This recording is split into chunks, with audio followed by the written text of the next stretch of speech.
नमस्कार, बुलेटिन में स्वागत है आपका और मैं हूं आपके साथ जागृति खंतवाल। और अब बात देवभूमि की।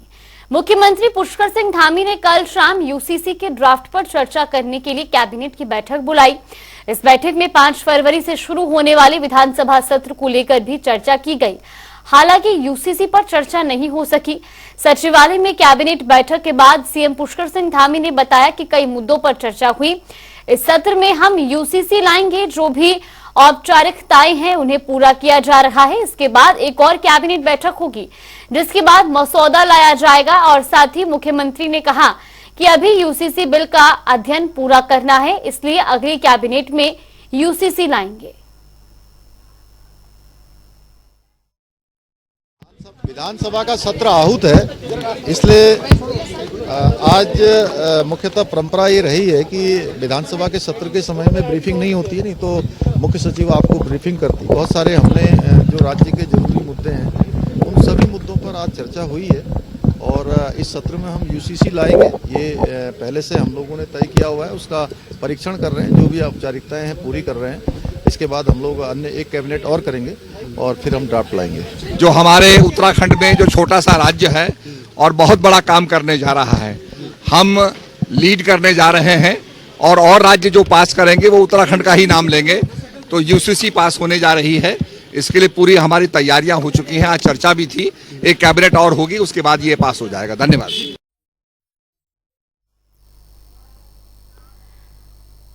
कल कैबिनेट बैठक में कई अहम फैसले लिए गए, जिसमें देश और प्रदेश की फिल्मों बल्कि विदेशी फिल्मकारों को उत्तराखंड में फिल्म बनाने के लिए कई सुविधाएं देने का निर्णय लिया गया है। आपको बता दें कि प्रदेश में गढ़वाली, कुमाऊनी, जौनसारी समेत सभी स्थानीय बोली भाषाओं में बनने वाली क्षेत्रीय फिल्मों के लिए 8 गुना ज्यादा प्रोत्साहन राशि मिलेगी। साथ ही 25 लाख रुपए की प्रोत्साहन राशि को 2 करोड़ करने के प्रस्ताव पर कैबिनेट ने मुहर लगा दी है। जो नई फिल्म नीति हमने प्रस्तावित की है, उत्तराखंड में फिल्म निर्माण से संबंधित अवस्थापना सुविधाओं का विकास और फिल्म की शूटिंग को बढ़ावा देने के नज़रिए से उसको बनाया गया है। साथ ही जो उत्तराखंड की प्रतिभाएं हैं उनको फिल्मों में मौका मिले, टेक्नीशियंस के रूप में उनको मौका मिले, उसके लिए इसमें व्यवस्था की गई है। जो सब्सिडी है फीचर फिल्मों के लिए, पहले 1.5 करोड़ थी, उसको बढ़ा के 13 करोड़ किया गया है। स्थानीय भाषा की फिल्मों की सब्सिडी को 8 गुना बढ़ाया गया, जो पहले 25 लाख थी उसको बढ़ा के 2 करोड़ किया गया है। हरिद्वार में बीएचईएल की जमीन राज्य सरकार को दिए जाने की सीएम की मांग पर पूर्व मुख्यमंत्री हरीश रावत ने सवाल उठाए हैं। उन्होंने कहा कि सुनियोजित ढंग से पब्लिक सेक्टर यूनिट को खत्म करने की कोशिश की जा रही है, इसीलिए राज्य सरकार की नजर बीएचईएल की जमीन पर है। उन्होंने कहा कि पिछले दिनों इन्वेस्टर समिट का काफी हल्ला हुआ, लेकिन इन्वेस्टमेंट अभी तक धरातल पर उतरता हुआ नजर नहीं आ रहा है। इस राज्य के अंदर करीब 3,000 से ज्यादा ही होंगे, जितने होंगे ऐसे कार्ड धारक हैं जिनके कार्ड बहुत समय पहले 4-5 साल 3 साल पहले ले लिए गए और वो सब बीपीएल के कार्ड धारक हैं और उनके कार्डों का पता ही नहीं है। वो पिलर टू पोस्ट जाने में है, कभी प्रधान जी के पास जा रहे हैं, कभी राशन इंस्पेक्टर के पास जा रहे हैं, कभी कहीं जा रहे हैं, उनको कोई पूछ ही नहीं रहा है। बीएचईएल को नुकसान न पहुंचे, यदि बीएचईएल की कीमत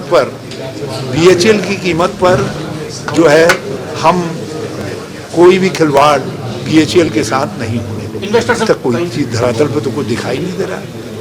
जब और 2018 में भी इसी तरीके का एक समिट हुआ था, जिसमें 1,25,000 करोड़ के इन्वेस्टमेंट आए थे, तो कहीं दिखाई नहीं दिए।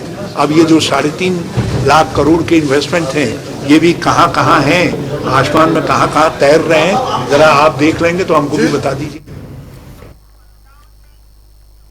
आगामी लोकसभा चुनाव को लेकर बीजेपी की तैयारी लगातार जारी है।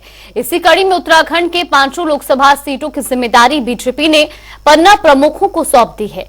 आपको बता दें कि पिछले दिनों उत्तराखंड बीजेपी के जरिए लोकसभा चुनाव को लेकर कार्यालय का भी उद्घाटन किया गया था। कहीं न कहीं आगामी 2024 को लेकर बीजेपी कोई कोर कसर छोड़ना नहीं चाहती है। देखिए, भारतीय जनता पार्टी तो कार्यकर्ता आधारित पार्टी है और भारतीय जनता पार्टी हमेशा चाहे वो सकारात्मक कार्य हो, चाहे वो रचनात्मक कार्य हों, चाहे वो संगठन के अन्य रचनात्मक ऊपर से कार्यक्रम आने वाले हों, सब पर काम करती है। और भारतीय जनता पार्टी आज जिस प्रकार से हमारा संगठन काम कर रहा है, हम बूथ के पन्ना स्तर तक अपने पन्ना प्रमुख की टीम बना रहे हैं और लगभग मैं कह सकता हूं कि 95% प्रदेश के अंदर जो हमारे बूथ हैं उनमें हमारे पन्ना प्रमुख जो है वर्किंग में आ गए हैं, वर्किंग शुरू हो गई है। तो मैं कह सकता हूं कि जो हमारे पन्ना प्रमुख से लेकर के और प्रदेश स्तर तक का पूरा संगठन है, वो इस समय 2024 का चुनाव हम बेहतर ढंग से जीत सके। कांग्रेस की वरिष्ठ प्रवक्ता गरिमा मेहरा दसौनी ने सरकार पर निलंबित उद्यान निदेशक एसएच बवेजा को बचाने का आरोप लगाया है। उन्होंने कहा कि उत्तराखंड में उद्यान घोटाले को अंजाम देने के बाद बवेजा अब हिमाचल के लिए रवाना होने के लिए पत्र लिख चुके हैं। सरकार उन्हें रोकने में नाकाम रही है और साथ ही गरिमा मेहरा ने कहा कि बवेजा को बचाने के लिए सरकार ने पहले भी सीबीआई जांच रुकवाने की कोशिश की है। उद्यान विभाग में एक बड़े घोटाले को अंजाम देने वाला, उस घोटाले का मुख्य आरोपी जो उत्तराखंड को करोड़ों की चपत लगा गया हो, ऐसे में उच्च न्यायालय के आदेशों के बाद सीबीआई जांच जिसके ऊपर चल रही हो, वो कैसे इतनी बड़ी हठधर्मिता दिखा सकता है कि केवल एक सूचना वो मुख्य सचिव को कर गए हैं कि मैं जा रहा हूँ हिमाचल प्रदेश। वो किसी विश्वविद्यालय में थे, इससे पहले भी 3 साल के डेप्यूटेशन पे वो उत्तराखंड आए थे। बट मौजूद सवाल ये है कि कार्मिक विभाग से लेकर दूसरे विभागों तक उनकी फाइलों का संज्ञान न लिया जाना, उनके ऊपर अभी उनका सस्पेंशन चल रहा था। ऐसे में सीबीआई जांच को बीच में छोड़कर वो कैसे हिमाचल जा सकते हैं? क्या सीबीआई वाले अब हिमाचल उनकी धरपकड़ करने जाएंगे? तो कहीं ना कहीं उद्यान विभाग में ये सब कुछ जो चल रहा है वो बिना मंत्री के इशारों के हो ही नहीं सकता। और क्यों गणेश जोशी ने सख्ती नहीं दिखाई बवेजा के ऊपर? और अब तो ऐसा लगता है कि बवेजा के हाथ में कोई ना कोई मंत्री की कमजोर नस जरूर थी।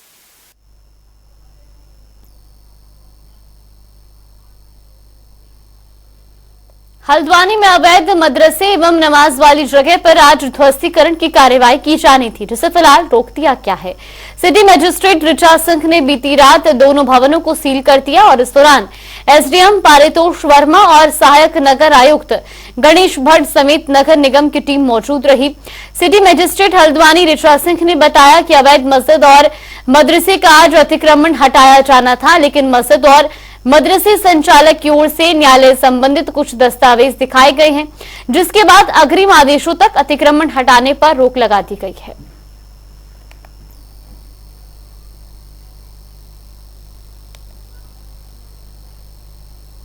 मुख्यमंत्री पुष्कर सिंह धामी के आदेश पर अवैध खनन माफियाओं और सट्टेबाजों को संरक्षण देने वालों के खिलाफ पुलिस की कार्रवाई जारी है। इसी कड़ी में खटीमा पुलिस ने बीजेपी नेता के लाइसेंसी छत्र का लाइसेंस रद्द कर दिया है। आपको बता दें कि पुलिस ने कार्रवाई करते हुए नेता के घर नोटिस भी चस्पा किया है।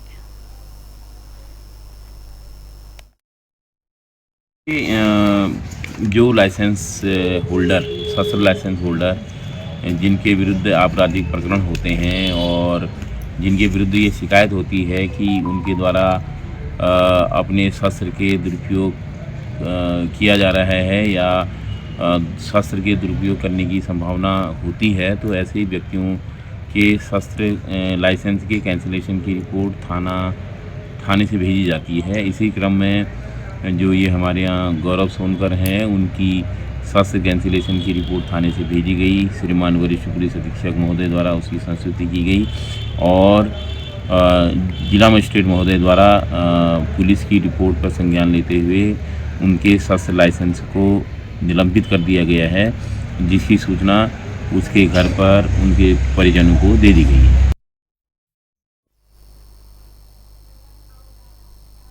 उत्तराखंड में एक बार फिर मौसम ने करवट ली है। प्रदेश के मैदानी क्षेत्रों में देर शाम से ही लगातार बारिश हो रही है, जबकि पहाड़ी क्षेत्र में लगातार बर्फबारी बनी हुई है। मौसम विज्ञान केंद्र के मुताबिक आज प्रदेश के अधिकांश इलाकों में बादल छाए रहेंगे। मौसम विभाग केंद्र ने 5 पर्वतीय जनपदों पिथौरागढ़, रुद्रप्रयाग, चमोली, उत्तरकाशी और बागेश्वर जिले के 25 मीटर से अधिक ऊंचाई वाले क्षेत्रों में भारी हिमपात और निचले इलाकों में बरसात के साथ ओलावृष्टि को लेकर येलो अलर्ट की चेतावनी जारी की है, जबकि अन्य जनपद में बारिश और ओलावृष्टि की संभावना जताई गई है।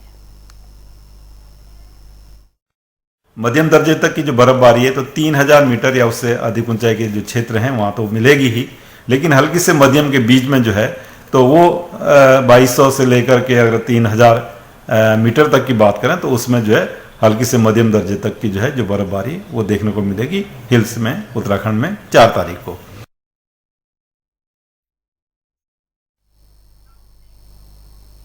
विकासनगर के चक्राता में देर रात से बारिश और बर्फबारी जारी है। सीजन की दूसरी बर्फबारी को लेकर जहां एक ओर सैलानियों और किसानों के चेहरों पर खुशी है, तो वहीं दूसरी ओर आम लोगों को कई समस्याओं का सामना भी करना पड़ रहा है। लगातार हो रही बारिश और बर्फबारी से लोगों का घर से निकलना मुश्किल हो गया है। हालांकि बर्फबारी के बाद कई सैलानी चक्राता पहुंच रहे हैं और ये तस्वीरें भी आपको दिखा रहे हैं, जहां एक तरफ किसानों और सैलानियों के चेहरे खिल उठे हैं। हालांकि बढ़ती ठंड से लोगों को कुछ परेशानियों का सामना जरूर करना पड़ रहा है। तो इस खबर पर ज्यादा जानकारी के साथ हमारे सहयोगी विकास खरी हमारे साथ जुड़ गए। विकास, अब जिस तरीके से लगातार बर्फबारी का दौर जारी है और ऐसे में सैलानी भी अब प्रदेश में रुख कर रहे हैं, फिलहाल क्या कुछ जानकारी सामने आ रही है?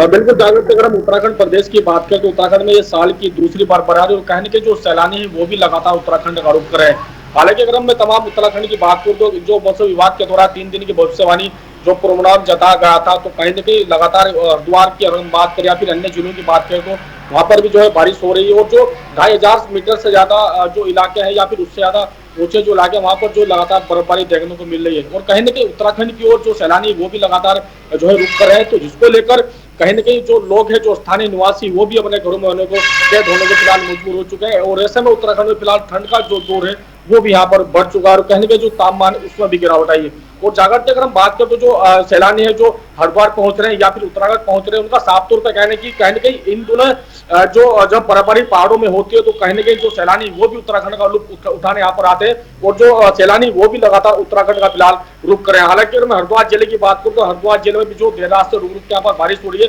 और फिलहाल भी जो बारिश का मौसम है वो भी बना हुआ है। अन्य अगर हम जिलों की बात करें तो वहां पर भी जो है लगातार बारिश का जो सिलसिला है वो जो दौर है वो फिलहाल अभी जारी है। जागृति, बिल्कुल विकास, और एक तरफ जहां बर्फबारी के चलते जो पर्यटक हैं वो रुख कर रहे हैं, लेकिन क्या कोई भी निर्देश जो है प्रशासन की ओर से दिए गए हों, क्योंकि भारी बर्फबारी है और ऐसे में सड़कों पर भी फिसलन बढ़ जाती है?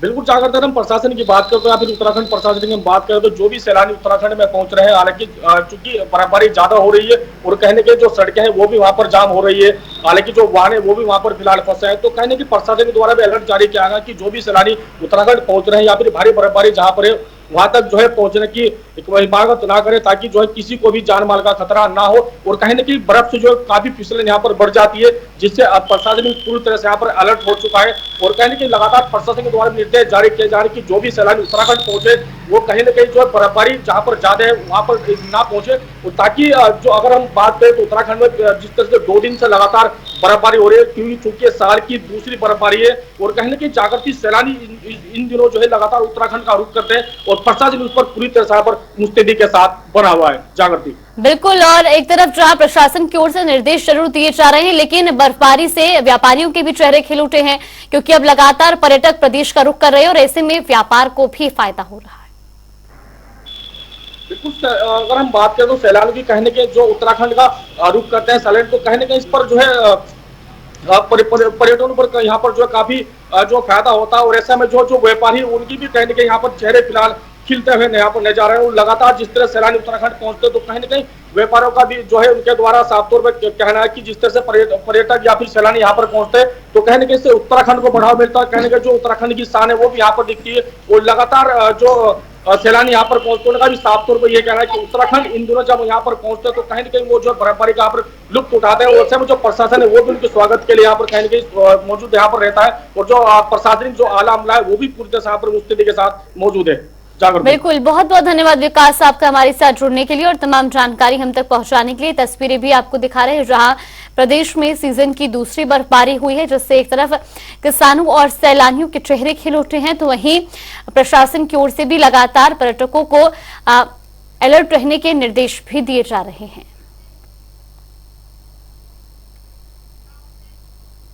वक्त तो चला एक छोटे से ब्रेक का, ब्रेक के बाद फौरन हाजिर होंगे।